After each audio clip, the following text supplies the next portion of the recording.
This is Mrs. Yadvigas, and this is your grammar and mechanics instruction video version. You can find the copy of, I want to show you where that is, mechanics instruction that sticks in Google Classroom, and you can also find it at our class website. And your page looks like the one on your screen right now. Phrases and clauses, and it goes by unit. And each unit, I'll scroll down a little bit, has a topic, and my video will link all of my slideshow will have all of the units together in one place, and each unit will have its own video to go along with it, just to kind of walk you through the process. You can work on these at your own pace.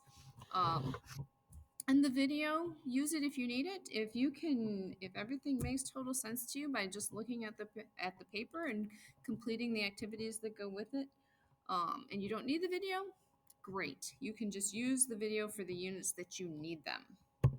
But Unit 1, phrases and clauses, those bits of sentences that make sentences work. So we have a couple different kinds of phrases and clauses. We'll start with independent clause. Stands all by itself. It's a subject and a verb and a complete thought, and you put it all together and you say it out loud, and it makes sense and it feels like a whole sentence. So here I have some examples of independent clauses that stand by themselves. The blue ones are correct. The orange ones are incorrect. Rosie excels in the classroom. She is strong. She is independent. She stands by herself. Because she studies regularly. That might be true, but if she doesn't have the rest of the sentence, it is not an independent clause. So the red one can't stand by itself. It's not a complete sentence. Rosie is a strong athlete, and she excels in the classroom. Look, I have two independent clauses linked together and making a complete sentence. So you don't have to have just one independent clause per sentence, but you do need at least one independent clause to have a complete sentence. And so then we have a dependent clause. Those are the groups of words. They work together. They express a thought. They're important to your sentence, but they can't stand all by themselves. Just like the baby elephant. He won't survive on his own. He needs mama elephant, independent mama elephant, to make things work. So you have a subject and a verb probably, but not a complete thought. It does not stand by itself. So let's look at these examples. Because he is young. True, but incomplete. The baby elephant relies on his mother. Stands by itself. So we can add to that. We can take that dependent clause, because he is young, attach it to an independent clause, like we've done here. So because he is young is dependent on the rest of the sentence. The baby relies on his mother because he is young. Look at, I can even move because he is young to the other side of the sentence if I wanted to. Back to the Rosie example. Because she studies regularly, Rose does not stand by itself. But if you add the independent clause, now we have a complete sentence. So you need at least one independent clause to make a sentence work. So Rosie excels in the classroom because she studies regularly. But you take note of the punctuation here. Here, there's no punctuation because my dependent clause comes second. When my dependent clause comes first, I needed that comma. Oops, didn't mean to do that. I needed that comma right there. So because he is young, comma, the baby elephant relies on his mother. So independent clauses stand by themselves. Dependent clauses need the help of an independent clause to work grammatically well. So the next part of a sentence to work with, or type of clause, is a subordinate clause. Or dependent subordinate clauses, they both require something else. They're almost interchangeable. But we have these subordinating conjunctions. Over here in this box is a list of subordinating conjunctions. You don't really need to remember the term subordinating conjunction. You can remember a wubbis instead. A wubbis, I also have this posted on the wall in the classroom because These are subordinating conjunctions, and when you add them to an independent clause, you change the independent clause into a dependent clause and need to add more to your sentence. So remember Rosie? This one's incorrect because Rosie excels in the classroom. We know that was our independent clause before. Add a subordinate conjunction, although, and now we have a fragment. We have a subordinating um, dependent clause. Although Rosie excels in the classroom, we need to know the rest of the sentence. Because she studies regularly, where's the rest of this idea? It does not express a complete thought. So she studies regularly could be an independent clause, but with one of these subordinating conjunctions, it is not. So let's put it together. Because she studies regularly, comma, Rosie excels in the classroom. Or Rosie just excels in the classroom, all by itself, independent. So a dependent clause is also going to be a fragment if you try to use it as a whole sentence.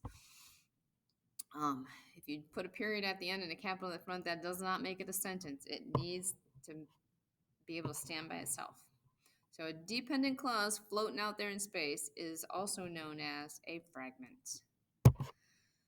Relative clauses, another type of clause, is a dependent clause, and it always begins with the relative pronouns. So the subordinate clauses start with a subordinating conjunction or a wobus.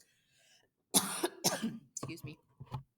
Relative clause begin with relative pronouns. So let's take a look at how this works. We have in the English language here this sentence situation here.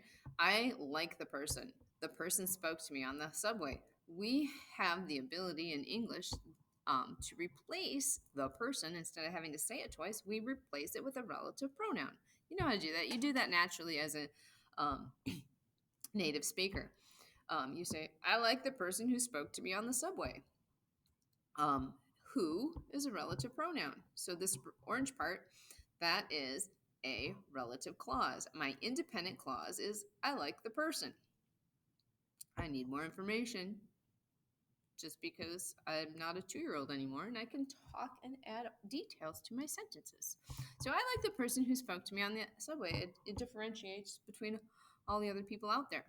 I dislike the cat. The cat killed my pet hamster. I dislike the cat that killed my pet hamster. That is a relative pronoun. That means I have this extra part of my sentence that's not my independent clause, does add cool stuff to my sentence, that cannot stand by itself. So the tricky part about relative clauses is that sometimes they need commas around them and sometimes they don't. So if they are essential, that relative clause, you have to have it for your sentence to make total sense. It tells you important information about the noun of your sentence usually. So I like the sculptures that are in front of Warner Hall. If I just had I like the sculptures, what sculptures? It's kind of important. I don't like all of the sculptures in the whole world. I just like these particular sculptures. And so this is necessary. It's essential information for my sentence to have clarity. So there's no commas. Students who complete all their work will pass the class. Without this, who completed all their work, just says students will pass this class. I need this information because it tells me something important about which students will pass the class. So, because it's essential, it does not get commas. Non-essential clauses, they're still relative clauses. They begin with a relative pronoun, but it's extra information. It's interesting information. It adds style. It adds panache to your sentence or your story.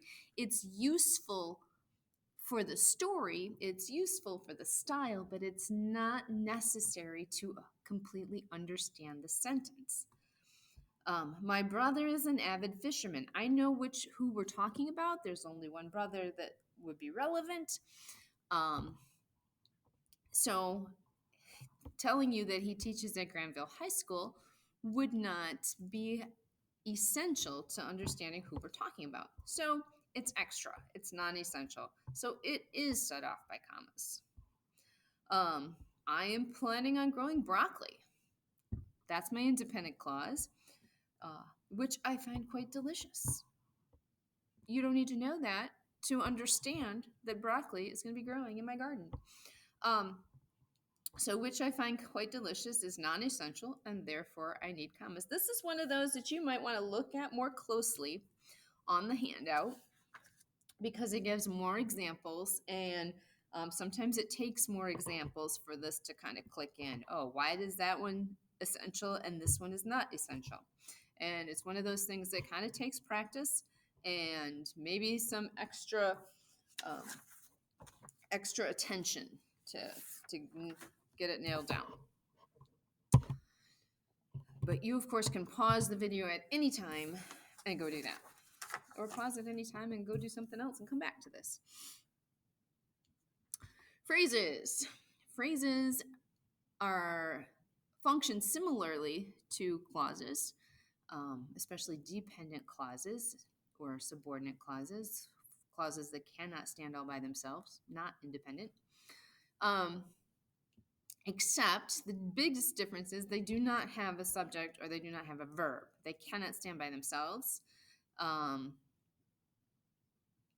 Our focus is on just a few types of phrases. There are lots of different kinds of phrases, but we're going to focus on the ones that generally get set off by commas. Those other small phrases, we use them so proficiently because we are English speakers that we don't need to notice them. They don't need commas, so we're fluent in that already. So, but participial phrases do need commas, and so that's why we're going to take a look at them, because it makes sense to understand why we need commas. Because really, knowing that it's a phrase or a subordinate clause or a relative clause is not nearly as important as having clarity because you're using the right punctuation. So this will help us talk about why we need commas, where we need commas. And that's like unit 3 or 4. So participial phrases consist of a verb that ends in en, ed, or ing, and it functions like an adjective. So it's going to tell us more about a noun.